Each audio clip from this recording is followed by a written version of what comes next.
The SNP election campaign machine hard at work. With a 10,000 Labour majority to overturn, the SNP have recruited in large numbers as they aim to win their second Scottish by-election of the year. Angus MP Mike Weir is the SNP's Glenrothes by-election campaign manager. It's still a very important by-election which we're fighting hard, and we're engaging with the people of Glenrothes in this by-election. The issues that are important to them, rising fuel prices, the cost of living, whether their jobs are safe, the merger of the Bank of Scotland with the massive potential job losses that come with that. All these are issues that are engaging the people in this by-election. They're issues we're fighting hard on, and they see the SNP as being on their side in this by-election. And you'd, I'm sure, be more than happy to have Peter Grant as a Westminster neighbour as well, of course. From his point of view, I mean, we haven't been able to speak to Peter as yet, but from his point of view, how are things been going? Because he's been thrust into the public spotlight as a well-known figure in Glenrothes, but suddenly become a very well-known figure across Scotland and beyond. Well, Peter's an excellent candidate, and he's taken to the role very well indeed. I've been most impressed by his performance in this by-election. He will make an excellent MP for Glenrothes after Thursday.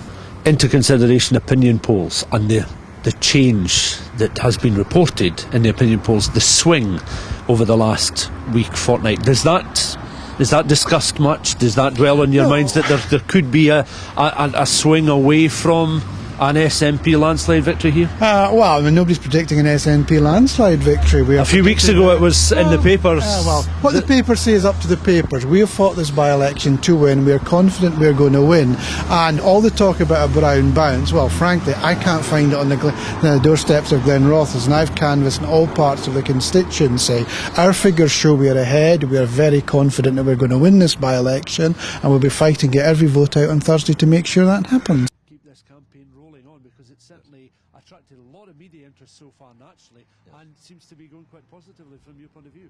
Yes, well, I mean, I think we're the party on the winning streak at the moment, so if it's we did well in Glasgow East and we're hoping to do well in Glenrothes, but I would have to say, I mean, it's a huge challenge still, a 10,000 majority, so we can't take anything for granted, and it's a different world this. I mean, Fife is different from Glasgow, so we do have to treat it as a separate challenge. I think the bills that people are facing is one of the first things, and that's what's in common between Glasgow and Glenrothes, that the huge electricity and gas bills as well as petrol prices, and that's affecting other prices. That's what's really affecting people, and that's what people talk about.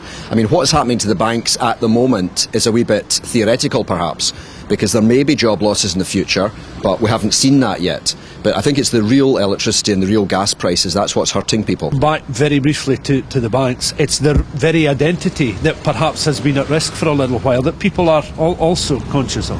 Yes, well, I mean, Alex Salmond has been standing up for the HBOS and hopefully keeping them as a separate entity and all the jobs that go with it.